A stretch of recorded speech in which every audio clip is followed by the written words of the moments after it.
بيبدأ الفيلم في سنة 97 مع المجموعة السرية اللي اسمها كينجز مان، واللي بتخترق مكان علشان تقدر تقبض على فالكون. وبعد ما بيمسكوه بيكونوا واقفين معاه علشان خاطر يحققوا معاه ويعرفوا فين بقية زمايله. وفجأة فالكون بيسحب أمان القنبلة اللي معاه، وبيجي ظابط وبيحضنه عشان ينقذ زمايله ويموت هو. وبعد فترة بيروح العميل هاري اللي من ضمن مجموعة كينجز مان، بيروح على بيت الشخص اللي انقذهم علشان يطمن على مراته وابنه، وبيدي لمراته الوسام اللي جوزها خده وهو وسام الشجاعة. وبيقول لها هاري انه مدين ليها بحياته، وعلشان كده لو احتجتي مني اي حاجه رن عليا. وبيقول لها كمان على كلمه سر علشان توصل له هو على طول. وبيقول لابنها اكزي لو احتجت اي حاجه ابقى تعالى لي. وبيكون هاري حاسس بالذنب علشان خاطر هو اللي نسي يفتش فالكون ويشوف معاه قنبله ولا لا. وبعد 17 سنه وتحديدا في الارجنتين بيكون في شخص مخطوف اسمه البروفيسور ارنولد، والعصابه اللي خاطفينه بيقولوا انهم جايبينه هنا علشان خاطر الرئيس بتاعهم عايزه في حاجه. وبعد شويه الباب بيخبط وبيكون واحد تاني غير الرئيس، وبيدخل الشخص ده وبيخلص على اللي فتح له الباب وبياخده كدرع وبيخلص على باقي العصابه. وبعد ما بيقتلهم بيقول للبروفيسور انا جاي هنا علشان انقذك.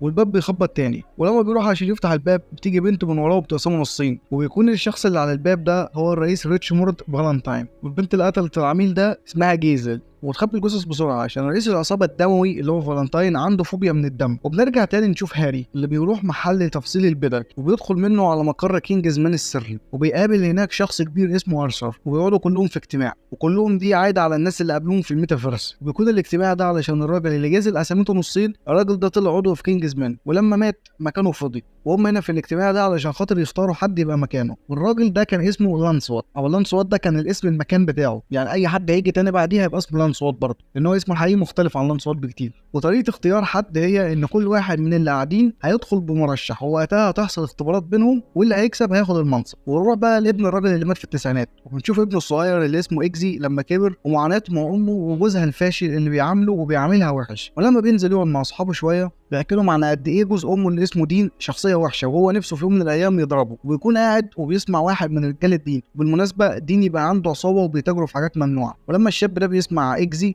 بيقف يتكلم معاه وبيقول له علشان خاطر دين فانا مش هعمل لك اي حاجه، ويطلب منه انه يمشي من المكان. ولما اكزي واصحابه بيطلعوا من البار، اكزي بيعرفهم انه سرق المفاتيح بتاعه العربيه بتاعته عشان خاطر هو عينه خفيف، وبياخدوا العربيه بتاعته بيقعدوا يخمسوا بيها قدامه شويه. بيلاقي اكزي راجع بالعربيه وفيها حكومه بتجري وراه، ولان الحكومه جت على غفله فاكزي فضل مكمل جري من الحكومه وهو ماشي بظهره، ويبقى فرحان هو واصحابه وهم في العربيه لحد ما العربيه بتهبط. ووقتها اكزي بيقول لاصحابه امشوا انتوا وانا لوحدي هشيل المسؤوليه. والحكومه بتاخده على اسم الشرطه. ولما بيروح هناك وهو بيتحقق معاه بيطلب اكزي يعمل مكالمه تليفون، وبيرن على الرقم اللي هاري عطاهوله من 17 سنه، وبيقول موقفه وبيقول كلمه السر، والمكالمه بتخلص وهو بيكون قاعد مش فاهم اي حاجه. والظابط اللي كان بيحقق مع اكزي واقف بره بتجيله مكالمه. وبعد المكالمه دي بيطلع اكزي للشارع وبيكون مش فاهم اي حاجه خالص، وبيقابله هاري وبيطلب انه يوصله، وبيروح يقعدوا في البار اللي اكزي بيحب يقعد فيه. ولما اكزي بيسال هو مين وليه ساعده، بيقول له هاري انه اسمه هاري هارت ويبقى ظابط في جهاز معين، ويقول له ان هو بيساعده علشان خاطر ابوه انقذ حياته وهو وكل اللي كانوا معاه في الاوضه. ويبدا يتكلموا مع بعض شويه، وبيقول هاري انه لو ابوك كان عايش ما كانش هيبقى فخور بيك وبالمسار اللي حياتك راحت فيه. وبنعرف منه ان اكزي كان جندي في الجيش، ولكن بسبب امه وانها كانت خايفه عليه لا يموت زي ابوه ساب الجيش. وهم قاعدين بيتكلموا بتيجي عصابه دين اللي اكزي سرق منهم العربيه امبارح، وبيقول لاكزي انت بتعمل ايه هنا؟ انت مش خايف على نفسك بقى؟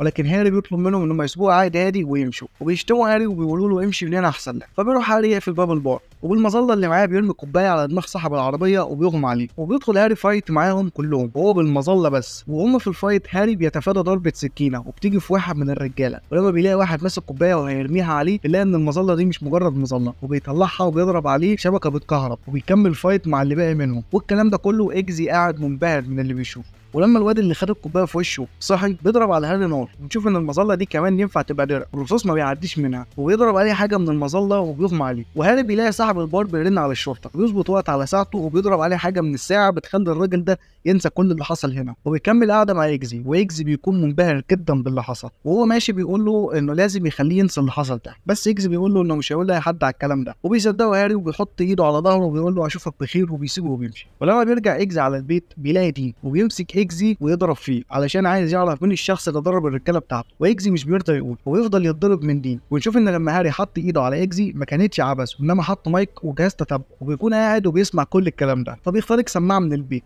وبيقول لي دين انك لو ما سبتش اكزي دلوقتي انا معايا ورق قادر انه يثبت عملياتك الاجراميه، ولو ما سبتش اكزي انا هسلم الورق ده للشرطه. وبيكون دين واقف مش فاهم مين ده والصوت ده جاي منين وورق ايه اصلا. وهاري بيقول لي اكزي تعالى للترزي بتاع البدن اللي انا قلت لك عليه. وبيطلع اكزي من البيت وبيكون دين هيتجنن، وبيلاقي بره رجاله دين وبيحاولوا يهرب منهم ولكن بيلاقيهم في كل حته. ويطلع يجري من على السوق وبيتنطط للاسطح لحد ما بينزل للشارع، ويروح اكزي على المكان اللي بيكون اسمه كينجز مان. وبيقول لهاري لما بيشوفه انا مش داخل عليا موضوع انك ترزي ده، مش مصدقها بصراحه. وهاري بياخد اكزي وبيقفوا يتكلموا وبيقول له انه شايف ان عنده امكانيات بس محتاج اللي يعرف يستغلها. وبيقول له كمان لو عايز حياته تتغير يبقى شخص انجح واحسن من دلوقتي الموضوع ده متوقف عليه. وبيعرض عليه انه يبقى عميل لكينجز مان، وبيوافق اكزي حتى قبل ما يعرف ايه هو كينجز مان اصلا. وبيدوس هاري على المرايه وبتنزل بيهم لتحت الارض. وهم نازلين بيشرح هاري وبيقول من سنه 1894 وخياطين كينجز مان بيعملوا لبس الاقوى واغنى الناس في العالم، لحد ما في سنه 1919 كتير جدا من الخياطين ولادهم ماتوا في الحرب العالميه الاولى. وبكده بقى في ناس كتيره جدا معاها فلوس كتيره جدا وشغل بيدخل فلوس بالعبيط، بس ما عندهمش حد يستخدم الفلوس دي ولا يدير الشغل بعد ما يموت.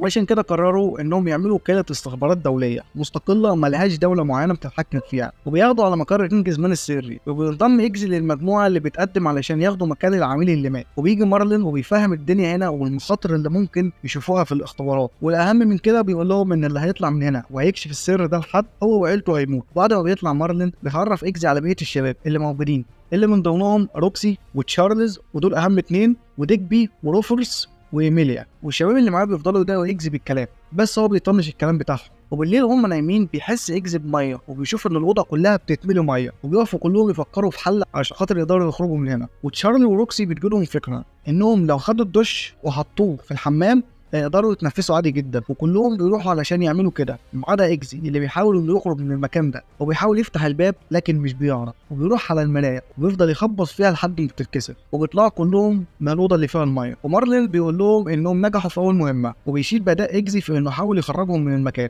ولكن بيقول لهم ان انتوا كلكم فشلتوا علشان نسيتوا تشتغلوا مع بعض كفريق، وده ادى لان واحده منكم تموت. وبنشوف ان ايميليا ماتت. وبعد كده بنشوف بروفيسور ارنولد وهو داخل المدرج بيلاقي هناك هاري، وهاري بيساله مين الناس اللي خطفوك دول وقتلوا زميلي وليه سابوك. وقبل ما ارنولد يتكلم راسه بتنفجر وهاري بيهرب من المكان ده القاعه كلها بتنفجر. وبنشوف فالنتاين وهو قاعد مع جازيل ومتعصب بسبب انه اضطر يقتل البروفيسور ارنولد. وبنفهم من الحوار اللي ضرب بينهم انه كان زارع جهاز في دماغ ارنولد علشان يبقى تحت تحكمه، ولما كان ممكن يقول حاجه هو مش عايزه يقولها قتله. ولما بيسال عن مين الشخص اللي كان معاه وعمل كل ده بتقول له جازيل انها مش عارفه، واتكلمت مع المخابرات الامريكيه والبريطانيه والصينيه وكذا جهاز استخبارات تاني وكلهم قالوا ان هم ما يعرفوش مين ده. ولو انت بتسال هي مين جازيل عشان تتكلم مع كل المخابرات دي وكمان يردوا عليها ويقولوا لها على معلومات سريه، فهي الدراع اليمين لفالنتاين اللي كان قاعد مع الرئيس الامريكي اوباما وبيشتمه عادي جدا وهو بيتكلم وبيقول له كمان اوامر. ففالنتاين على مستوى كبير جدا من السلطه، وبيطلب من جازيل انها تخلي المنتج ينزل اسرع في السوق. ونشوف ماكينات كتيره جدا بتطبع خطوط موبايل، وبيكون فالنتاين واقف فوق وبيتابع الانتاج. وفي مقر كينجز مان مارلين بيطلب من المشاركين ان كل واحد فيهم يختار كلب علشان يبقى مسؤول عليه ويكمل بيه المسابقه. وبيبدا اكزي التدريبات بتاعته وبيثبت جدارته في كل التدريبات. وبعد كده مارلين بيروح المستشفى لهاري وبيعرف يتكلم عن حاله هاري بعد الانفجار اللي حصل في المكان، وبيقول له ان حاله هاري خطره جدا. وبعد فتره بيصحى هاري من الغيبوبه وبيقف مع اكزي ومارلين علشان يشوفوا ايه اللي حصل لما راس الراجل انفجرت، ويشوفوا ان الانفجار كان من شريحه في الرقبه. ولما بحث مارلين عن شركه الشريحه لقاها تبع فالنتاين. ولما بتيجي سيره فالنتاين اكزي بيقول ان الشخص ده عبقري جدا، وبيوريهم اخر اعلان نزله فالنتاين اللي بيكون فالنتاين بيقول من النهارده مفيش مكالمات بفلوس ولا نت بفلوس، كل اللي عليك هو انك تستخدم الشريحه دي وهتبقى قادر تتحكم في اي جهاز كمبيوتر او تليفون من بعيد، وكمان هتقدر تتواصل مع اي حد ببلاش. وفي الاعلان ده بيشوفوا ان مساعده فالنتاين في رقبتها نفس الجرح اللي كان في رقبه الراجل اللي انفجر اللي هو البروفيسور ارنولد. ولما هاري بيشوف الحوار ده بيقرر انه لازم يقابل فالنتاين، واكزي بيروح يكمل بقيه اختباراته، وهو وبقيه الفريق بيكونوا في اختبار جديد. والاختبار هو انه لازم ينطوا من الطياره من غير ما يظهروا على الرادار، ولازم كمان ينزلوا في نقطه معينه اللي هي شعار الفريق، غير كده هيفشلوا. وكلهم بينطوا لانها مهمه سهله، ولكن مارلين بيستناهم لما يقربوا من الارض وبيقول لهم ان في واحد من الفريق معهوش باراشوت، وواحد منهم بيخاف وبيحاول يفتح الباراشوت بتاعه وبيكون شغال وبينزل. واكزي بتجيله فكره وهي انهم كلهم يمسكوا ايد بعض وكل واحد يفتح المظله، وكده كده اللي المظله بتاعته بايظه هيتعرف، وبيحاول واحد والتاني والتالت وكله شغال لحد ما بيبقاش غير اكزي والبنت روكسي، وبيمسكوا في بعض والكلام ده كله هم على مسافه قليله جدا من الارض. وبتفتح روكسي الباراشوت وبتنزل على العلامه اللي في الارض. وبعد ما الاختبار بيخلص بيجي مارلين وبيمشي 3 من الفريق وبيسيب اكزي وروكسي وتشارلز. واكزي بيشتكي من ان هم كانوا عايزين يضحوا بحياته علشان خاطر اختبار، ومارلين بيوريه ان الباراشوت بتاعه شغال عادي جدا وزي الفل، بس هو كان عايزهم يتعلموا ازاي يتعاملوا تحت ضغط وازاي يشتغلوا مع بعض كفريق. وبالليل هاري بيروح على بيت فالنتاين علشان يتعشوا سوا، وبيكون هاري رايح على اساس ان اسمه دافير وجاي علشان خاطر يتبرع لمنظمه تبع فالنتاين، وبيتكلموا سوا. وبعد ما بيمشي هاري بنعرف من فالنتاين انه حط لهاري جهاز تعقب في الواين اللي شربه. ويروح هاري الصبح على المنظمه وبيتكلم مع ارثر عن اللي حصل. وبنعرف من التلفزيون ان الشرائح بتاعت فالنتاين ابتدت تتباع في العالم كله، وتباع حوالي 1,000,000,000 شريحه. وبيكون اكزي والشباب قاعدين وبيدخل عليهم مارلين وبيقول لهم ان الاختبار الجديد هو انهم هيروحوا حفله وهيحاولوا انهم يلفتوا انتباه بنت، بدهم صورة البنت دي. وفي الحفلة بتكون البنت قاعدة وبيدخل واحد واحد وبيحاولوا يتعرفوا عليها، وهي بتكون مش فاهمة أي حاجة ولا عارفة ترد وتقوم وتمشي. وبيجي واحد ويقول لهم والله يا شباب انتوا تعبين نفسكم على الفاضي. وقبل ما يكمل كلامه كلهم بيغمى عليه. وبيصحى اكزي وهو على سكة القطر بيلاقي واحد واقف قدامه بسكينة ويقول له إنه ممكن يسيبه يعيش وممكن يقتله زي ما قتل زمايله لو كذب عليه زيهم. وبيقول له مين هم كينجز مين دول ومين هو هاري. واكزي بيقول له معرفش ومش بيرضى يقول له اي حاجه. والقطر بيعدي عليه، وبعد ما بيمشي بنشوف ان الحته اللي اكزي مربوط فيها بتنزل لتحت، وده كان مجرد خدعه. وبيجي هاري واكزي بيسالوا عن زمايله وعملوا ايه، ويقول له ان روكس نجحت وتشارلي اعترف واتطرد. وبعدها هاري بياخد اكزي على محل الخياطه علشان يعمل له بدله، وقبل ما ياخد المقاس بيلاقوا ان المكان مش فاضي. فهاري بياخد اكزي وبيعرفوا على كذا حاجه، وبيديله جزمه بتطلع سكينه من قدام، والسكينه دي فيها سم قاتل، وبيوريه قلم فيه سم برضه، بس السم ده بيتفاعل عن بعد. ولما الاوضه بتفضى بيلاقوا ان اللي كان جوه هو فالنتاين، وبيتكلموا مع بعض. وفالنتاين بيقول له انا لما شفت البدله بتاعتك قلت لازم اجيب بدله. وبينصحوا هاري ان البدل بتتلبس عليها طواقي معينه، وبيقول له على مكان معين يروح يجيب منه. ولما فالنتاين بيلبس الطاقيه من المكان اللي هاري قال له عليه بنشوف ان هاري قاعد وسامع كل حاجه من المايك اللي في الطاقيه. وفي مقر كينجز مان بيجي اكزي علشان ارثر عايزه. في نفس الوقت بتروح روكسي لمارلين، والاثنين بياخدوا سلاح وبيطلب منهم ان هم يضربوا الكلب بتاعهم بالنار. وبياخد اكزي السلاح بس مش بيقدر يضرب الكلب، وروكسي بتضرب الكلب بتاعها بالنار وبتنضم لكينجز مان. وبيروح اكزي على البيت، ولما بيرجع هو والكلب بتاعه بيلاقي امه داخله البيت وبيلاقي فيه علامه ضرب تحت عينيها، وبيعرف على طول ان دين هو اللي ضربها. وبيروح له بالعربيه بتاعت كينجز مان اللي هو سارقها. وقبل ما ينزل يتخانق معاه هاري بيتحكم في العربيه وبيقفلها وبيمنع ان اكزي يخرج منها، وبيجيب العربيه على البيت بتاعه. وبينزل اكزي من العربيه وهاري بيتعصب عليه لانه ما ضربش الكلب بالنار، ويقول له ان اصلا الرصاصه كانت رصاصه فاضيه وهتعمل صوت بس ولكن مش هتعور الكلب حتى. ويقول له كمان ان المتدربه اللي غرقت في اول تحدي ما كانتش متدربه، دي واحده شغاله معاهم. هما بيتكلموا بيرن مارلين على هاري وبيسمعوا مكالمه لفالنتاين، ومن المكالمه بيعرفوا ان فالنتاين هيحاول انه يهاجم على كنيسه بكره. وتاني يوم بيروح هاري الكنيسه وبيكون قاعد بيدور على فالنتاين، ولما مش بيلاقيه بيقوم يمشي. بس فالنتاين بيكون شغل السيطره على الناس اللي في المكان عن طريق الموبايلات بتاعتهم والشرايح اللي فيها. وهاري بسبب التعصب بالسيطره بيطلع المسدس وبيضرب ست في دماغها بالنار. وبعد كده بيدخل على الناس اللي في الكنيسه وبيمسك منهم ناس عشوائيه ويضربهم بالنار وسط ما باقي الناس حواليه، كل واحد فيهم بيضرب اللي جنبه ومحدش فاهم ايه اللي بيحصل ده ولا ايه كميه العنف اللي بتحصل. ولما سلاحه بيخلص بيكمل باللي يلاقيه قدامه، وبيكون مارلين واكزي قاعدين بيتفرجوا وبيحاولوا انهم يهدوا هاري لانه لحد دلوقتي محدش فيهم عارف اي حاجه ولا فاهم ايه اللي بيحصل. فالنتاين بيخلي الناس بدل ما تتخانق في بعض بيحاول انهم يخليهم كلهم يركزوا على هاري ويقتلوه. وهاري بياخد واحد كدر وبيضرب كل اللي حواليه بالمسدس، وبيكمل ضرب في اللي حواليه ويحط في جيب واحد قنبله وبتنفجر في بتاع 4 اشخاص. ولما هاري بيفوق بيكون متفاجئ من اللي بيحصل هو مارلين واكزي. ولما بيطلع بره بيلاقي فالنتاين ورجالته رافعين عليه سلاح وبيساله هو ليه حصل له كده. ففالنتاين بيقول له انا هقولك على اللي فيها وبعد كده هقتلك. بص يا غالي، انا دلوقتي ببث اشاره من الشريحه بتاعتي اللي في تليفونات الناس دي، والاشاره دي الغرض منها انها تحفز خلايا العنف اللي في المخ وتوقف اي مهدئ عصبي المخ بيفرزه. وبعد كده بيطلع السلاح بتاعه وبيقتل هاري. وبيقول لجازيل انهم بكره هيبداوا الحفله الكبرى مش مجرد كنيسه صغيره وخلاص. ولما اكزي بيشوف ان هاري مات بيروح على مقر كينجز مان وبيقعد مع ارثر اللي بيعزم عليه بنوع معين من الكحول اللي بيتشرب بس لما حد من كينجز مان يموت. وبيقول لإكزي ان التسجيل اللي سجله هاري قبل ما يموت ده كان مهم جدا وراح للجهات الحكوميه علشان خاطر يوقفوا فالنتاين. وهم قاعدين بيتكلموا بيلمح إكزي ان رقبه ارثر مجروحه في نفس المكان اللي فالنتاين بيحط الشريحه فيه. وبيعرف على طول انه تبع فالنتاين، وبيسأل ارثر على صورة على الحيطة عشان يتأكد اكتر من الجرح، وبعد كده بيشربوا الويسكي. وبيتكلم ارثر مع اكزي وبيقول له ان اللي بيعمله فالنتاين ده هو الصح، هو كده بينقذ الكوكب من كميه البشر اللي عايشين دول، وبيعرض عليه انه ينضم لهم ويبقى مع فالنتاين، وساعتها ارثر هيديله مكان هاري بسهوله. وارثر بيقول له على فكره الويسكي اللي انت شربته ده ما كانش ويسكي وخلاص كده، فلو ما وافقتش انت عارف القلم ده كويس، والقلم ده هو اللي بيبقى فيه سم بيتفاعل لما بتدوس على زرار.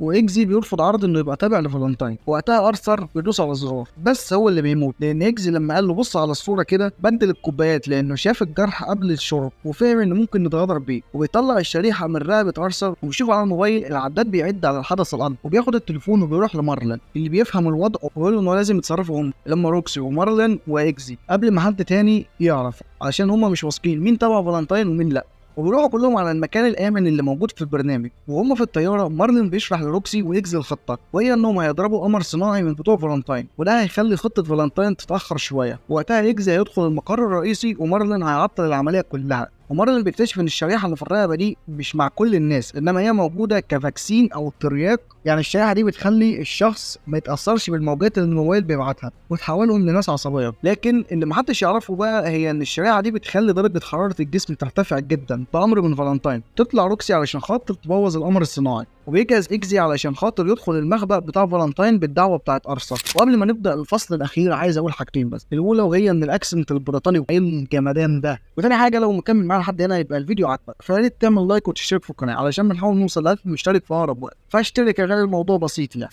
وبيدخل اكزي ومارلين على المخبأ بتاع فالنتاين على اساس انه ارثر، ومارلين على اساس انه المساعد بتاع ارثر. وتكون مهمه اكزي في المكان ده هو انه يلاقي اي طريقه يقدر يدخل مارلين بيها على شبكه المكان، ومارلين هيكمل لوحده من النقطه دي. وبتوصل روكسي للقمر الصناعي وبتضرب عليه الصاروخ، واكزي بيلاقي لابتوب وبيدخل مارلين على شبكه المكان، بس هو قاعد بيكون تشارلي في المكان، ولما بيشوفه بيعرفه على طول وبيقول لفالنتاين عليه. واكزي بيكهرب تشارلي في دماغه وبيحاول يهرب من المكان ده، بس رجاله فالنتاين في كل مكان ويضربوا عليه نار. ولما فالنتاين بيلاقي الكلام ده كله بيقدم الوقت وبيخلي الميعاد بعد دقيقتين، وبيكون اكزي مع مارلين على التليفون، ومارلين بيقول له طريق الخروج من الانفاق دي اللي بتكون مليانه ناس. بس برضه اكزي وصل لمستوى عالي من التدريب وكان بيفايت بكل ذكاء وقوه. ولما الوقت بيخلص بيجي فالنتاين يشغل الشرايط، بيلاقي ان في عطل في القمر الصناعي، وبيروح اكزي لمارلين، ومارلين بيقول له انه مش هينفع نمشي من هنا علشان خاطر نظام الحمايه بتاع فالنتاين مش قادر يخترقه، وانت لازم تتاكد بنفسك انه ما يشغلش الجهاز ده بعد ما يصلح القمر الصناعي. وبياخد اكزي المظله بتاعته الجديده وبينزل علشان يمنع فالنتاين من اللي عايز يعمله، لان الموضوع طلع هيتصلح اسرع بكتير جدا من المتوقع. ويكزي في طريقه بيلاقي كتيبه من الجنود، بس بيستخدم المظله كدرع، ولكن بتفشل فشل ذريع ضد القناصه اللي بتخرمها. فاكزي بيرمي عليهم قنبله وبيقتل الكتيبه كلها، ولكن بيحاصر وهو في طريقه لان على يمينه وعلى شماله عساكر كتيره جدا. بيقول لمارلين ان خلاص هي دي النهايه، ومارلين بيبص من الشباك بيلاقي ان في مدفع جايبينه علشان يدمروا الطياره وهو فيها. ولكن بتيجي لاكزي فكره، وهي انه عرف من مارلين ان الناس تبع فالنتاين في شرايح في دماغهم علشان خاطر تحميهم من الموجات دي، والشرايح دي بتسخن جدا. فمارلين بيروح يخترق الشرايح دي وبيفجر رؤوس اغنياء الكوكب كلهم، ومن ضمنهم الناس اللي محاصرين. في خلال الوقت ده بيكون القمر الصناعي اشتغل، وفالنتاين بيبدأ يشغل الجهاز، وبيبدأ الدمار في العالم كله والشغب والعنف في كل مكان. بس بسبب الدمار اللي حصل في الجهاز ده لازم فالنتاين ايديه تبقى على الجهاز على طول، وعلشان كده لما اكزي بيضرب نار على الازاز وفالنتاين بيشيل ايديه الشغب في العالم كله بيقف، والناس بتستغرب من اللي حصل، وبتنزل جزيل علشان تفايت اكزي. وبيستغل فالنتاين الموضوع ده وبيرجع يكمل الخطه بتاعته، وبيستمر الفايت بين جزيل واكزي لفتره، واكزي بيفضل يتضرب منها لانها مدربه على اعلى مستوى. لحتى وهم في الهواء اكزي بيطلع السكينه اللي في رجليه وبيضربها في ايديها، والسم بيشتغل بسرعه وبتموت. وبياخد السكينه بتاعت رجليها وبيرميها على فالنتاين وبيموت، وبيحتفلوا بالانجاز ده. ولما بيرجع اكزي على بيته بيروح البار اللي فيه دين وبيعمل معاه هو ورجالته زي ما هاري عمل قبل كده. بس على كده الجزء الاول بيخلص اللي كان اسمه كينجز مان ذا سيكريت سيرفيس. ولو عايزين ملخص الجزء الثاني قريب قولوا لي في الكومنتات، وفي ملخصات جايه هنا فاير فاير فاير. وتنسوش لو الفيديو عجبكم تعملوا لايك وتشتركوا في القناه علشان نوصل ل 1000 مشترك في اقرب وقت، وتفعلوا جرس التنبيهات. ولو حابين تساعدوا في نشر الفيديو اعملوا شير. وبس على كده.